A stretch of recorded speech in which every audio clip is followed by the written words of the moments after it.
تجارتی نوروز را مورد بهره‌برداری قرار دادند.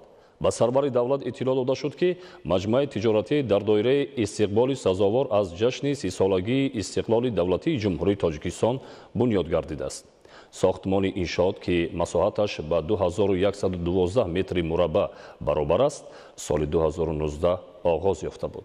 بنا از 3 آشیانه و تاخانه عبارت می باشد.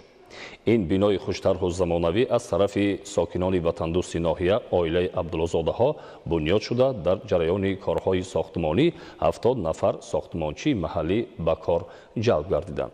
در بنیاد این مجموعه اساساً محصولات وطنی استفاده شده است. در آشیانه یکم مجمع تجارتی اساساً محصولات خوراکواری به فروش برآورده شده است. تالار نمایش و فروش سر و لباس و محصولات هنرهای ملی در آشیانه دوم بنا جایگیر است. در قبط سیوم انشاءات کارخانه دوزندگی بنیاد یافته است. کارخانه مذکور با بیش از 200 عدد ماشین درزدوزی و دیگر